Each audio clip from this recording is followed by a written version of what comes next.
Okay, good people, welcome back to another video. I wanted to talk about something that has been highlighted in my life in different situations because of the perception that I have seen people develop about me. Think about or reflect on the interactions that I had with the people who incited these scenarios, or even thought processes, like maybe there was something or a conversation that happened between myself and another person, and then in my time of personal reflection I had a realization about what they said or what the interaction was that helped me to understand myself more deeply. I think that's actually an important part of your journey of personal development. I think it's important that you not just look at the situations that you experience from the standpoint of things happening to you, but rather what you can learn from those situations so that you can become better in this life. It's easier for some people than others to do that reflection and apply things in an effective way, or in a way that makes their lives more productive. I understand that some people don't have the mental capacity or maybe even the resources, and I'm not talking about like physical resources that are manifested in this life, but maybe the mental capacity or even the understanding or knowledge about whatever that thing may be that they need to reflect on to really glean the insights they need to activate or manifest whatever the outcome is that they maybe need or desire in this life. I share that to say this. I remember years ago, I was working for a company, and one of my co-workers, we had gotten into cahoots about some stuff, and so maybe I want to say over a 3 to 4 month period, we just kind of had like this valley hill type of experience in our interaction as co-workers. One day, after things had kind of cleared up and we were in a better space, she confided in me about her faith, and she said something to me along the lines of she admired how I walked out my faith and wanted to, no, actually she had gotten baptized, and she came to let me know that she got baptized. And then she explained to me, and this, I believe, if I remember correctly, was her second time sharing with me that she was inspired by the way I operated in faith. Now, if I'm being honest, in remembering that season of my life, I'm just showing y'all all of my, Lord have mercy, I'm not re-recording it. I'm not doing it.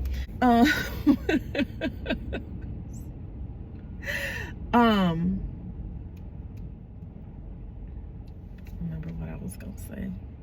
Oh yeah, when I think about that season of my life, I still hadn't grown into my self-esteem in a healthy way. I still struggled with comparing myself to other people. I still doubted some of the compliments that people would give me or the things that people would say to me. And it's amazing to think about all of the, I can remember, the best way I can say it is that every person who has come into my life, there's a specific thing that I know Spirit sent them into my life to say. And it's an amazing experience to reflect on those things, because now I understand who has truly poured into me and made a direct contribution to the woman that I've become and all that jazz. I'm really grateful for this arsenal of things that people have said to me. And one of the things that people have noted is this element of boldness that I have. So that is what I want to talk about, that element of boldness and fearlessness. So what I had to come to understand is that I was wired to be that way. I never had to do anything to cultivate it within myself, because I am just naturally wired to be a bold woman, an outspoken woman. Very clearly, my shell is beautiful. I am grateful for the display that God gave me for this life.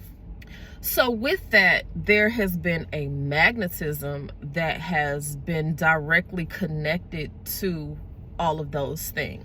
Everywhere I go, I attract people, and not just like people who are my age, and not just people in my age bracket, babies, children, especially the elders.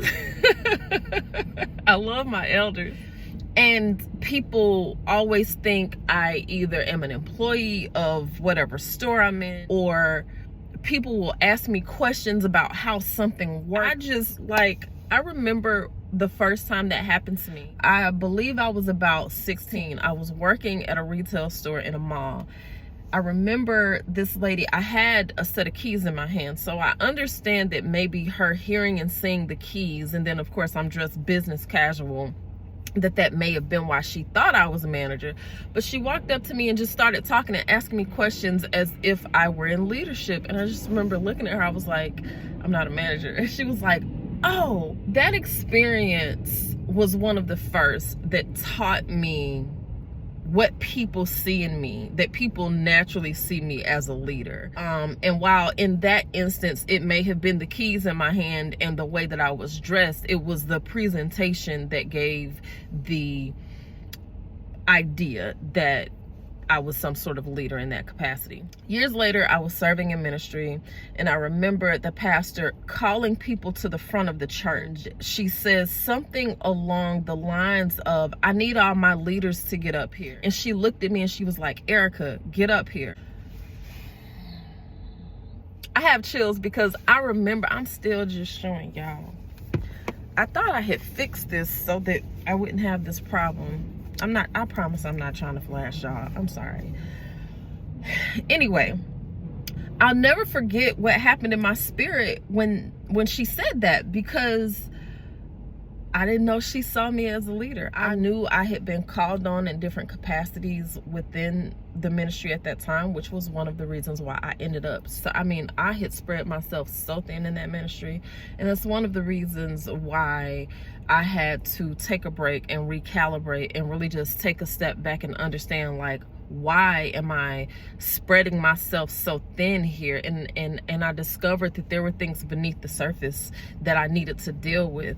And not long after that, I ended up, filing for divorce. And it wasn't necessarily to say that it was his fault or he was the reason why. I just was able to recognize the misalignment and take corrective action. That was a bold step in my life, because there were a lot of people who were advising me to do the complete opposite, to stay with him. You got to pray with him. And over time, I got to a point where I was like, there's only so much praying I can do. It's not that I don't believe in the power of prayer. I have seen incredible things happen at just speaking life into situations, or just knowing what the Spirit is showing me, and having the words to make things happen in the Spirit. I count it a gift to be able to do that, although I feel like anybody can learn how to do that. Like, what you speak is what you will have. What you say is what you will manifest. I have seen it over and over and over and over again in my life. So that brings me to this. We have to be mindful of that balance of boldness and how we speak over our lives, because I think a lot of people have that boldness, but they use that energy for the wrong reasons, or they apply it in situations that don't actually bear fruit in their lives. And let me tell you, it doesn't matter that I've left the church. What I learned and what is a part of my foundation is the understanding that as we are living this life, if we want to have a successful and a prosperous and a beautiful experience, you got to pay attention to your fruit. Your fruit is the outcomes that are the result of what is taking place in your life. And when you have the boldness to push forward and do the work necessary to get to where you envision yourself being, incredible things happen. There are elements of being fearless that you have to embody in order for that fearlessness to apply correctly in this life. Being fearless, if you look at the word, it's fear and less. We have been given the idea that being fearless is about not having fear at all, and that couldn't be further from the truth. It's not about not having fear at all. It's about not allowing that fear to stop you from doing what it is that you need to do. I can remember times reflecting on things and realizing that there were things that I needed to do and handle that I hadn't handled. And that was the reason why I was being held back, because I had something to execute that I didn't. And it was a matter of me executing in order to get to that next step. The beautiful thing about overcoming having a lack of fearlessness is that you are the only one who can do something about it. You are the one who can make the shifts, the changes, or take the actions necessary in order to bear the fruit that you need, or not bear the fruit, but sow the seeds necessary for that fruit to grow. The other thing about being fearless is that it's really about you making the decision in spite of the fear that you feel. The other thing about being fearless is this: it's about making the decision to do what's necessary without regard for how you feel. So let me say this: for those who have undefined emotional solar plexus in your human design, you have to be careful with this, because you have to make sure that those feelings or those emotions are actually yours. With empaths, we know, like, you feel everything, and this bird is just like flying back and forth to the car, and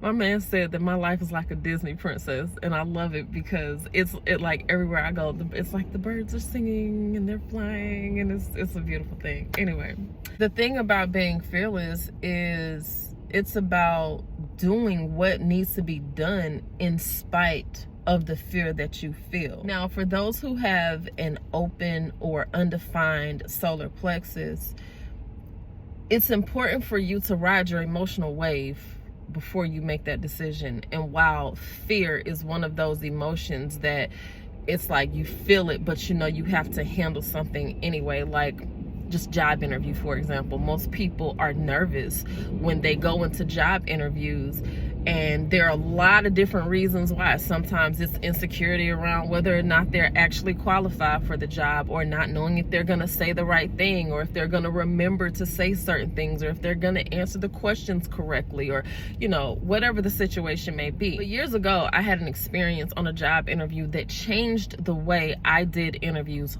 forever. Ever since that particular interview, I have gotten every single job that I've interviewed for. It's only been 3 jobs since then, but every interview I got the call back, if not the same day, the day after that I was hired for the job. And it's rooted in confidence. It's rooted in going in there and knowing who you are, what you've done, how you got those things done, the results that you were able to get, or the successes or the wins that were the result of those things, and having the ability to explain those things even in the midst of your nervousness. You can be nervous and still be fearless. This world would have you think that just because you're nervous that you can be fearless. Honey, let me tell you, I do it all the time, okay? Being nervous is just a natural byproduct of the biochemistry that is taking place in our bodies as we are navigating. When the hormones are released, our body has a physiological response to these things, right? But at the end of the day, that nervousness does not trump, or you don't have to let it trump, you being fearless. I can be nervous going into that interview, but my fearlessness kicks in when I sit down at that table and remember who I am and let them know and what I can do to be an asset to their company. There's also the understanding that I am me. I am creative. I am unique in how I operate. I'm not gonna, you know what? Make no doggone sense.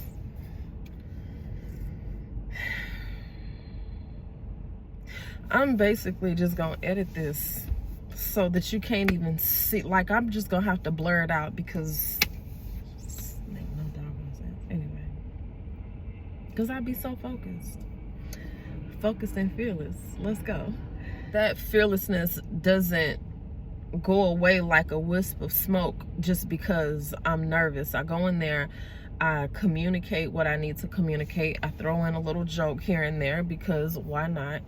And when they feel good about the interaction and they have clarity around who you are and how you're going to be an asset, and then they also see that you have a genuine interest in how the company is going to benefit you. Because one of the conclusions that I made from that particular interview that changed my life was that they're hiring me, but I'm also choosing to work for them. When I stopped seeing myself as an option for them to choose in order to give me an opportunity, it changed the game for me, because now I'm operating from a place of power and understanding I get to choose to be here. It is a choice for me to be here. And let me tell you something, understanding that I have a choice in where I allow my presence to show up, that changed my life too, because I was able to eliminate a lot of drama. You know, it's like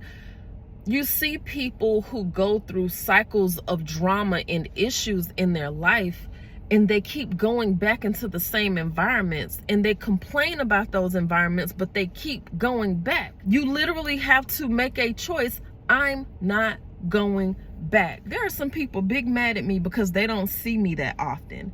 They don't understand how toxic their presence is to my life. It's not my job to explain that to people who are committed to misunderstanding me. So you don't get to have my presence as a result. Anyway, and I'm telling you, one of the best ways in which you can operate in your fearlessness is to stop caring about whether people understand why you're doing things the way you do them. You do not, hear me, you do not owe anybody an explanation for you doing what's safe for you. You don't owe anybody an explanation for doing what keeps you at peace. Now, while we don't owe people the explanation, there are some situations where you probably should communicate those things, because it gives people clarity and helps them to understand why you decided to fall back. There are some people who are able to have those conversations and are able to accept what you're saying, and you can move forward peacefully, and there's no bad blood. But you can also discern whether or not the person that you're dealing with is somebody who is able to be receptive to and have the capacity for you letting them know that type of information. We know, we just being real. We've seen the first 48. I have probably seen every episode of every season because I used to binge watch the first 48. It was one of my favorite shows. But there came a point where I realized, like, this isn't healthy. Like, why are you watching these shows over and over and over again? And while I do feel like it wasn't healthy for me to binge watch something like that, I would gain insight from these situations that led to the demise of, you know, these people. And it's sad because I've seen some very tragic stories. As a matter of fact, if you really think about it, the entire show was rooted in tragedy, you know? The last time I watched it was actually in the last week or so. I remember, you know, just kind of looking up and realizing, like, I'm watching the first 48 again, but it felt different. I could feel myself stronger than I was the last time I watched it. I could feel myself able to see what was taking place and glean insights, but not take on this fear that something's gonna happen to me. Because when you look at the possibilities and the outcomes with these episodes, some of these people were just living their lives, minding their own business, and they're an innocent bystander. Now, of course, I don't accept that or want to manifest that for myself. I also understand that I live in this earthly plane. So I trust in my divine guidance and I trust in my divine protection. But I also understand that I have to listen to my spirit. So we can't talk about being fearless without acknowledging, recognizing, and accepting that there's some level of discernment required to be fearless. I shared all of that to say that fearlessness is not about ignoring things that are important to the journey. Sometimes your safety is in the balance of your discernment when it comes to being fearless. We see this there was a show that used to come on MTV when I was a kid. It was called, what was the name of that show? It had the guys doing all these like crazy pranks, and some of them were dangerous. Gosh, I can't remember. And there was that guy, his name, Bam Majera. But they used to do crazy stuff on those shows. And I would watch those boys. I'm like, y'all crazy. But that level of fearlessness, you know, there's that element of adventure, but then there's that element of danger. It's like, this is dangerous, but it's fun, so I'm gonna do it type situation. I saw some episodes where I'm like, you knew that was stupid, and you knew you shouldn't have done that, and now your ass is hurt because, come on now, common sense ain't common, but it's still a part of how fearlessness is executed. Like, there's a difference between operating in fearlessness from a supernatural and divine place and operating in fearlessness with a lack of regard and discernment. That's all I have for you. Thank you for joining. Make sure you join the Facebook group. Link is in the comments. And I will talk to y'all in the next video. Thank you for watching.